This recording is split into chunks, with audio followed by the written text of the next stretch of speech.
It's Nolan. What's going on, y'all? It's the kid J Nolan here. Now, today we're going to be talking about Money Long, okay? Now, for those of y'all that ain't so familiar with Money Long, she's the one who made Hours and Hours. She got that song, Time Machine, right? She hasn't really put much out recently. I think she was going through a transition with her musical partners and things like that. Plus, she does also have some health issues that kind of restrict her from moving as much as she would like to. She has a new interview out, or at least a new clip of an interview has surfaced online where she talked about a studio session in which she was slated to work with J. Cole. Okay. Now, in that studio session, she talked about how she was in the studio talking about negative things, kind of gossiping and venting with one of her friends, and how J. Cole ended up just getting the hell out the studio, right? He came in, he heard what she had going on, he kind of ingested it for a few minutes, and then he dipped out. To this day, we do not see a J. Cole Money Long record out there. So, in theory, she basically blew her whole entire opportunity to work with one of the biggest artists in the game, especially one of the most down to earth big artists in the game, who probably would have gave her clearance for that feature, or hell, she could have been doing something for his album. We just don't know. But I'm going to play the audio of Money Long describing the situation, and then we're going to get into a few other things to piggyback off of what Money Long is talking about. All right? Y'all think that's fair? All right, cool. Energy is first. You can sit down with somebody for 2 minutes and just exchange a few words and know where that person is vibrationally. If they talk about other people, gossiping, hating, like, all right, this might not go that far. I remember one time I had a moment in the studio where J. Cole was there, and I was just having a bad day, and I started just talking trash. I was talking to my other friend, Tehran, and Cole came in the room, and within 2 minutes, he heard what we was talking about, and he got up and left. And I just remember being like, damn, what we say. Why did he do that? Yeah. But then I realized we wasn't on the same frequency. He not on that. Complaining, that kind of conversation does not circulate in higher level rooms. He didn't judge me. He didn't say nothing bad. He sat there, he listened for like a minute, and then he got up and left. Because what happens is when you're high vibrational, most likely, those people are going to bring you down. You're not going to be able to bring them up. Man, she hit on some real key points, man. And shout out to Tehran, because I think the Tehran that she's talking about is the songwriter Tehran from Rock City. Huge songwriters. I mean, Man Down Rihanna, that's one of the first ones that comes to mind. But they've written for Sierra. They've written for a lot of big artists. And I think Tehran got some smash joints out this year that he got writing credits on. So we're not talking about no slouches here. One thing that I do want to pinpoint, number one, is situational awareness, right? And self-awareness, number one, because if y'all are talking about somebody specifically in the industry and y'all just kind of chatting about them in a negative way, why y'all didn't think to like stop talking about that motherfucker when J. Cole came in? You know what I'm saying? Like, J. Cole don't need to know about your issues with that person or whatever that person did or something that they did or said that y'all ain't fuck with or anything like that. You know what I'm saying? J. Cole ain't gonna inherit y'all issues with. You thought he was gonna jump in and be like, oh yeah, man, fuck that nigga, man. Yeah, I had a bad experience with that motherfucker too, man. They robbing niggas. Or was he supposed to come in and be like, hey, you know what I mean? What did y'all really expect from somebody like a J. Cole, who, number one, doesn't engage in no mess. He don't engage in no chatter. He don't do interviews, right? He don't talk down on nobody. Even the people in the industry that have dissed J. Cole publicly on records, he made it his own business to eventually sit down and talk to these people and try to get some understanding on, like, well, what made you go left? Because I ain't do shit to you. I ain't never did nothing. You know what I'm saying? So I'm not surprised by the fact that he left the studio session, didn't say nothing, didn't say, damn, why y'all talking about that person? Why you feel that way? He didn't offer no insight on his own. He just got the fuck on and probably went to another studio room, went to another session, or he might have went back to the motherfucking crib for the night like, shit, I guess I ain't rapping. And I really enjoyed this story because it just kind of solidifies, man. Me and J. Cole kind of got like a kindred spirit thing going on. I mean, I talk about people because I got this J Nolan news segment that I do for this YouTube channel, and of course I'm building a following, with that. But I'm not one for complaining. I don't sit around and be moping around and trying to figure out like, man, why is this da da da da? Man, I talk to God. You feel me? Things ain't going my way. I mean, I talk to my lady too, because of course we have that foundation. We have that understanding, of course. But in general, I talk to God. I get in the shower. If I got to cry it out, I'm going to cry it out, man. If I got to, if I got to ask some hard pressing questions like, hey man, where you been at? I done did everything that I thought you wanted me to do. What's going on? Where you at? I need you to show up. I'd rather do that than to go out and talk to random people about my issues and, air out people about what's going on. I done been in some shit. I ain't saying I've been to the top of the industry and had like no Illuminati level type shit, but I've definitely seen some shit in the industry, and I had people come promise me different things, people that said they wanted to do deals, people that wanted to fuck with me. I've done deals with international companies that fucked me over. They ain't made not a damn single dime, quarter, or dollar off of the music. When it got sold in stores, when it got sold on iTunes, when it gets streamed, I'm not cut in on none of them royalties. You know what I'm saying? I haven't come out and aired none of them motherfuckers out. Some of them motherfuckers be reaching out to me talking about Merry Christmas and Happy New Year and shit like that.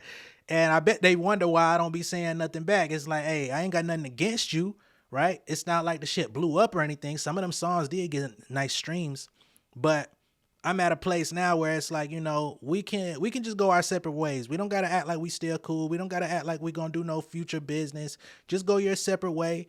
I'll go mine. I don't know if you're still in the music industry, if you feel bad about how y'all handled the situation and you still want to remain in contact. Whatever it is, it's cool. I never tell nobody about that. You know what I'm saying? So I'm glad that Money Long was able to recognize that, maybe in hindsight, on like, damn, what do we do to throw him off? Like, that would have been a fire-ass record. Money Long, Tehran. Again, look up Tehran from Rock City. And him and his brother, they fight with the pen. If they would have teamed up and put out a record with J. Cole, that shit probably would have been a hit record. It probably would have been a smash. But the world would never know. Maybe someday they'll have another opportunity to get in the studio, being that Money Long is, of course, a bigger artist now. At that time, she was probably still Priscilla Renee, by her regular name. I think that's also a testament for people just in other situations.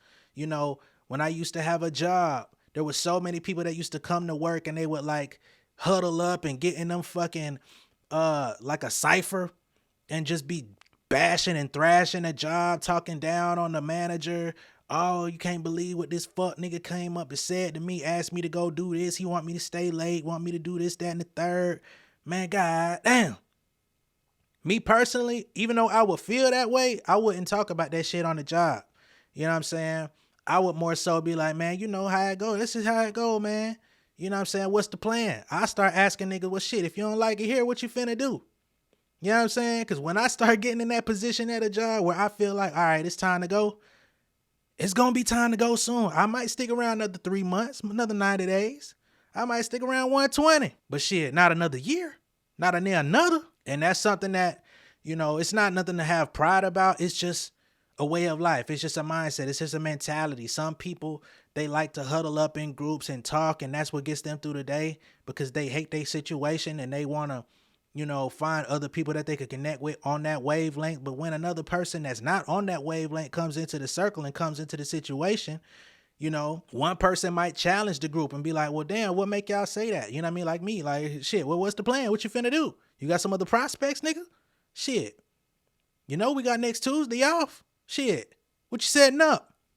Somebody like me might do that, but J. Cole, like, shit, man, I'm not even going to add anything into that conversation. So if it ever comes back up at a later time, y'all can't even say that I said one fucking iota of a sentence toward that shit. You know what I'm saying? I wasn't talking down on nobody.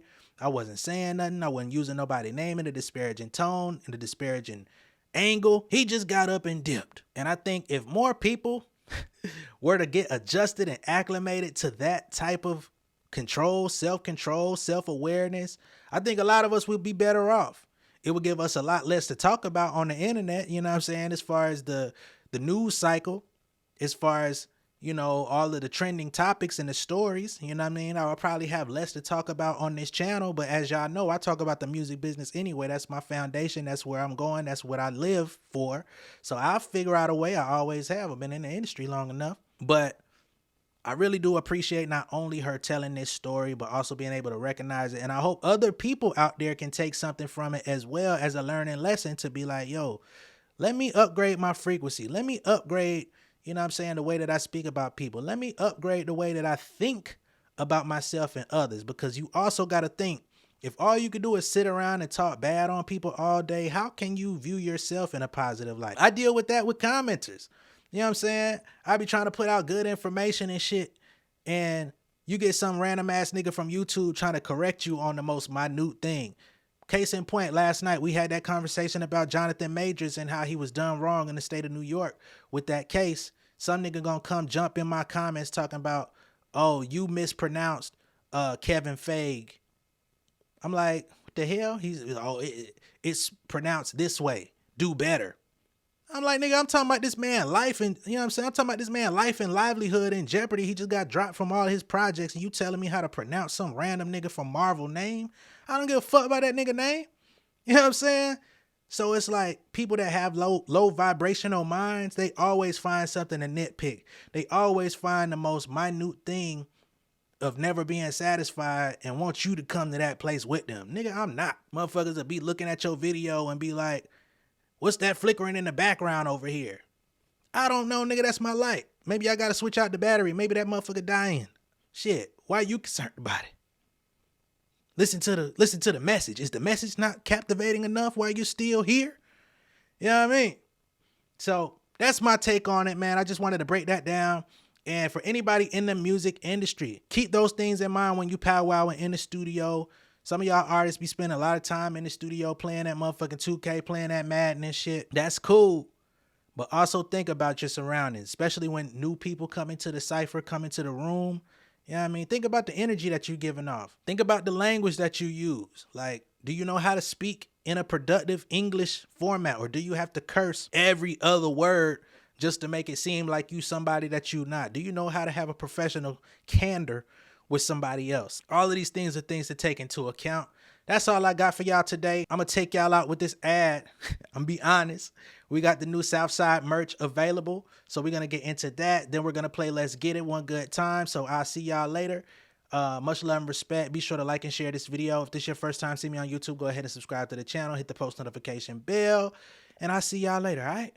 Peace. All right, y'all. So the moment we've all been waiting for, okay? Southside merch is available. This goes in tandem with the new album, Southside Nolan, which is out on Even. It's out on all streaming platforms, so you can either buy it directly from me or you can listen to it. Either way, it's cool. But now we have the Southside merch. As you can see, I'm rocking this hoodie. It's plush. It's comfy. You know what I'm saying? This is perfect for the wintertime as we going into January. It's only gonna get colder, baby. You know what I'm saying? Sometimes you ain't got nobody else to keep you warm at night. So this gonna be the perfect addition to your wardrobe, all right? We also got the t-shirts, okay? We got Southside t-shirts. And just so y'all know, we got these tan, these light colors, but we've also got a variety of colors as well. If you would like to get one of these from me, you got to hit me up. You got to hit me in the DMs, baby, okay? These are not in mass production. These is expensive to make. These ain't your middle of the mall run of the mill type stuff. If you from the south side of Atlanta, you need to be hitting me up to get one. If you from the south side of any part of your city, your town, your state, you need to be hitting me up. You know what I'm saying? You can snuggle up, you can read a book, you can watch your favorite TV show, you can watch something on Netflix, Tubi, whatever your flavor is, baby. We got it for you, and we gonna make it happen. All you got to do is hit me up in the DMs, and we gonna get you taken care of. Give me about 3 weeks, I promise you. All right? Much love and respect. I'll see y'all later. Peace. King of my city and cul-de-sac. Coming out swinging like soldier rag. Leading my people like quarterback. Boy, I study this shit, I'm an almanac. Had to get up and grind. Knowledge is booming, I'm here to apply. Came with the chip and the dip, it just single the mind. We finna do more than survive. I need my check. Spinning the block for the gouda. We hitting the jeweler to flood out the net. We don't do beef for computers, I'm straight out the sewer. We come when you rest. Niggas be looking perplexed, so keeping my foot on their neck. No map, I trust my gut for the quest. With drama, I'm fully abreast. I was ready for years and they doubted me. All of a sudden they tell me they proud of me. I been dropping these haters like calories. Cross them out, I came back with some batteries. Stand for my honor, but too raw, no corner. Packing the stick with a drummer. Wanna catch my bad, won't fumble. I done came too far to be humble.